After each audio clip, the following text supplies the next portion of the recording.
Et je vais donner la parole tout de suite à notre prochain keynote speaker qui est Eric Richat, qui va nous parler de comment on utilise les réseaux sociaux pour tester son marché. Alors, Eric, il a bien compris, voilà, on a son affichage complet, c'est parfait, Eric. Et tu as la parole, mon ami Eric. Je vais te laisser te présenter d'ailleurs. Tiens, j'ai oublié de te présenter, vas-y. Merci Loïc, vous m'entendez bien? Ça, parfait. Parfait. Euh, merci Loïc, merci également Armel pour cette présentation. En effet, c'est vraiment très important de protéger sa marque, notamment lorsqu'on lance un produit. Et c'est ce dont je vais parler là maintenant, c'est le sujet de la keynote. Et comment on peut le faire en utilisant les réseaux sociaux. Euh, alors pourquoi en fait tester son marché? C'est quelque chose de vraiment essentiel. Il faut être capable, lorsqu'on lance un produit, lorsqu'on est une start-up, même dans un grand groupe, il faut être capable, très en amont, de comprendre le besoin du client, de l'intégrer, et puis derrière, d'innover en fonction de cela. C'est-à-dire de construire son offre en fonction du besoin du client. Ça évite bien évidemment de dépenser de l'argent en R&D, pour au final se retrouver avec un produit qui ne correspond pas du tout aux besoins de ce marché-là. Donc, très en amont, on commence à se confronter au marché et puis le but, bien évidemment, c'est d'être efficient. Alors, l'objectif, comme on le disait, c'est comprendre le besoin du marché, se différencier avec sa solution pour qu'elle soit unique. On va le voir tout à l'heure, on est en train de travailler avec Thierry sur le sujet qui est en train de lancer un produit, une solution. Bien évidemment, c'est d'aller acquérir de nouveaux clients, de commencer à attaquer un ou plusieurs marchés en fonction du produit qu'on met sur le marché, et puis de travailler de la marge, puisqu'à partir du moment où on est unique sur un marché, on a très peu de concurrence. En tout cas, on fait en sorte d'avoir moins de concurrence possible. Alors, qui je suis, Loïc? Je rebondis, je prends juste quelques secondes. Donc, je suis fondateur d'un cabinet qui accompagne des dirigeants d'entreprise, de l'innovation au test du marché jusqu'à l'export à l'international. On est vraiment spécialisé en fait en business développement et en innovation. Plus de 15 ans d'expérience à la fois en France et à l'international dans le domaine de l'industrie, mais également des services. Et on va le voir aujourd'hui avec un projet vraiment super sexy qui s'appelle Photobook, qui est dans le domaine de la photo. Est-ce que vous avez des questions? Est-ce qu'il y a des questions? L'idée, c'est d'être le plus interactif possible. Alors, je ne vois pas les commentaires, mais s'il y a des questions, n'hésitez pas à m'en faire part. Alors, ce qui peut paraître être une évidence, en fait, c'est de se dire, très en amont, je vais éviter de construire quelque chose qui potentiellement va échouer. Donc, comment faire? C'est aller le tester. Je vais aller le tester. Alors, ça peut se faire de manière physique. Et également, aujourd'hui, avec la puissance des réseaux sociaux, on a quand même accès, il faut le dire, LinkedIn, c'est quand même comment dire, un carnet d'adresses quand même considérable. On a quand même accès, lorsqu'on a défini sa stratégie, ses personas marketing, et qu'on sait à qui on veut parler, on a quand même ce carnet d'adresses qui est quand même considérable et on peut facilement aller échanger avec eux et puis créer un réseau. Ça, c'est la deuxième étape. Donc, l'objectif, c'est quoi? C'est de se dire, je vais rentrer en contact avec des gens pour échanger sur le produit que je vais développer, pour écouter. On n'est pas du tout dans un mode de vente, ce n'est pas du tout l'objectif. C'est vraiment, une fois qu'on a construit sa stratégie, son business model, aller confronter son futur produit avec la réalité, avec des personnes qui sont susceptibles de l'acheter et de les écouter pour l'intégrer par la suite dans le développement de son produit. Et puis en parallèle, étant donné qu'on échange, on crée également de la notoriété, on travaille également son réseau sur les réseaux sociaux, et puis de la même manière, on publie et on crée cette notoriété et également on travaille sur cette image. Donc, on est à la fois donc, très en amont en se disant, j'identifie le besoin de mon marché, je décline ma stratégie commerciale, et c'est là, en fait, dans cette phase liée à la fois on n'est pas tout à fait dans un mode où on est en train de vendre, mais on est quand même en train de réfléchir de manière très opérationnelle pour la suite. On va commencer, en fait, en utilisant les réseaux sociaux, à prospecter et puis à commencer à qualifier des futurs besoins. Donc, tout ça se fait avec, bien évidemment, des méthodes, du process et les outils. Les outils, ce sont les réseaux sociaux dont on parle aujourd'hui, que ce soit sur LinkedIn ou sur Facebook. On a cette capacité d'utiliser des outils qui sont quand même super puissants, super utiles pour avancer beaucoup plus rapidement que si on devait le faire de manière physique. Des questions?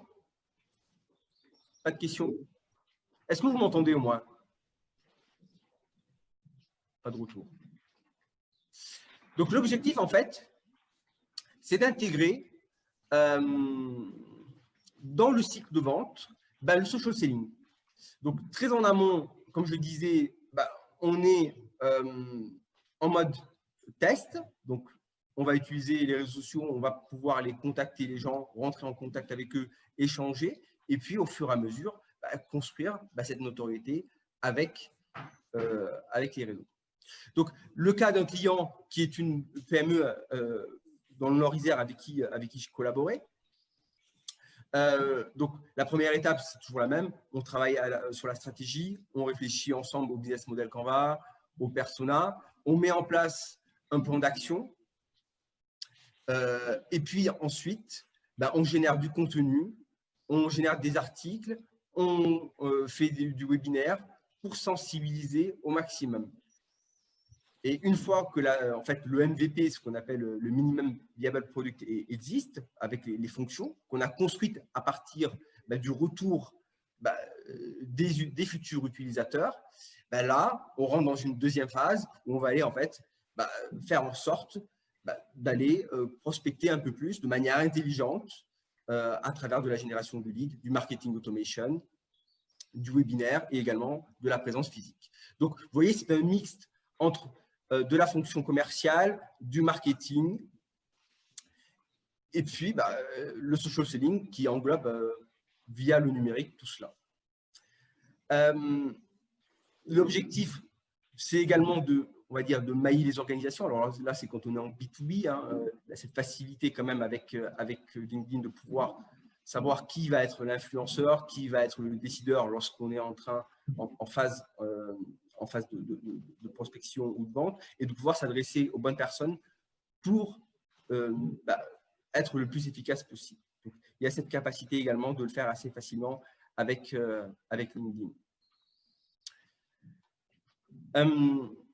Donc, si on devait résumer tout cela sur un slide, il y a à la fois donc, la partie méthodologie. Donc, on va commencer à réfléchir à la stratégie, au plan d'action. On peut utiliser des méthodes telles que Lean Startup pour aller très rapidement sur le marché. Il y a des techniques de prospection conventionnelles. Et puis, il y a tous les outils qu'on connaît, tous les outils de la vente que l'on maîtrise, l'utilisation du pitch, le traitement des objections. Et tout cela, on vient le mettre en application avec, bien évidemment, les échanges qu'on peut avoir sur les réseaux sociaux qui sont, pour moi, en fait, des outils. Je le vois vraiment comme des outils. C'est-à-dire qu'on réfléchit en amont à la stratégie et puis derrière, on la décline de manière opérationnelle et il y a une verticalité qui s'appelle les réseaux sociaux qui va faire le lien entre la stratégie, la mise en œuvre opérationnelle et puis également cette présence physique qu'on peut avoir parce que le lien physique, on le gardera toujours. Ça, on ne peut pas le mettre de côté. Par contre, on peut être beaucoup plus rapide, beaucoup plus impactant dans la démarche. Et ça, on va le voir, Thierry va en parler. En utilisant cette capacité à aller rapidement contacter quelqu'un, une fois qu'on l'a identifié, à pouvoir échanger avec lui, à avoir un retour, et puis derrière, à pouvoir prendre contact physiquement avec lui, en fait, parce qu'il y a un moment donné où il va falloir rentrer en contact avec la personne. Donc, par contre, le raccourci, c'est bien évidemment ces fameux réseaux. Donc, je vais laisser la parole à Thierry qui va venir à la fois présenter son projet en 2 secondes et qui va vous dire en quelques mots ce qu'on a fait vraiment à un niveau LinkedIn juste pour l'aspect en fait test de la solution. Il va vous présenter cela mieux que moi. Merci Thierry. Alors, bonjour à toutes et à tous. Moi, je vais commencer par me présenter déjà. Je m'appelle Thierry Moutet. Je suis un entrepreneur grenoblois. Donc là, j'interviens sur le Social Selling Forum dans le cadre de mon projet Photobook que je suis en train de porter en phase de démarrage. Moi, parallèlement à ça, c'est un projet qui a 2 ans aujourd'hui. Je suis également consultant en informatique. Et aujourd'hui, la collaboration avec Eric Richat, que je remercie, du coup, intervient dans un objectif justement de maximiser l'efficience pour mettre en œuvre ce projet. Donc, ce projet, l'objectif, c'est de développer une plateforme de partage de photos qui permettent à la fois de faire du stockage de ses propres photos, du partage et du tirage. Et qui allie, je dirais, une évolution en termes de simplicité d'utilisation, d'ergonomie. Voilà. Et qui axe sur le respect de la vie privée. Donc, concernant le travail que nous menons ensemble avec Eric, l'objectif justement du développement de la plateforme, c'est de pouvoir identifier des prospects. Jusqu'à présent, moi, j'avais une idée personnelle que je voulais mettre en œuvre. Aujourd'hui, le but, c'est de vérifier, en fait, de tester le marché et de vérifier l'adéquation de cette idée-là avec les besoins du marché. Donc, on a travaillé donc là, on est sur 3 points, sur l'identification de personas, et puis assez rapidement, avec les réseaux sociaux, arriver à se connecter avec ces personas et pouvoir, je dirais, tester le marché. Voilà. Donc là, sur je dirais, un premier cas d'usage, on a travaillé principalement sur les réseaux sociaux à travers Facebook et LinkedIn. Sur LinkedIn, en une demi-journée, on a pu à partir de 12 invitations envoyées, avoir un taux de conversion qui nous ont permis d'avoir 7 personnes qui ont accepté l'invitation, 6 personnes qui nous ont répondu, et puis ensuite se mettre en contact, rentrer en contact avec 5 personnes directement. Voilà. Et ça nous a permis directement je dirais, d'avoir un retour super efficace sur un temps qui était assez limité. Voilà. Je vous remercie à tous. Je repasse la parole à Eric. Merci Thierry pour cette présentation. Donc, l'idée, c'est vraiment de se dire comment en fait je peux être efficient. Et c'est vrai que si on devait faire la même démarche, il faut être honnête, hein, de manière physique, aller contacter 12 personnes qu'on ne connaît pas, d'accord, pour pouvoir échanger avec elles sur son projet, de manière physique, ça aurait été très compliqué. Et là, on voit qu'en une demi-journée, au final, il y a eu 5 entretiens avec un retour. Et puis derrière, bien évidemment, il y a un travail qui est fait, qui prend plus qu'une demi-journée, mais on voit comment on a pu rendre efficace en fait cette phase-là, qui nous aurait pris beaucoup de temps si on aurait dû le faire, surtout en ce moment avec la phase Covid, où c'est compliqué en fait de rentrer en contact avec les gens. Donc là, très rapidement, Thierry a pu échanger et puis avoir ce retour, valider en fait le positionnement de sa solution et pouvoir confronter par rapport aux hypothèses qu'il avait pu faire, confronter ce retour terrain et le valider. Voilà ce que je peux dire en quelques mots. Merci de votre attention.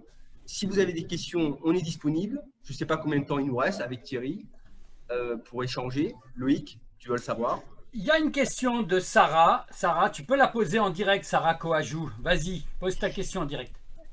Alors, je ne sais plus laquelle c'était parce que j'en avais 2.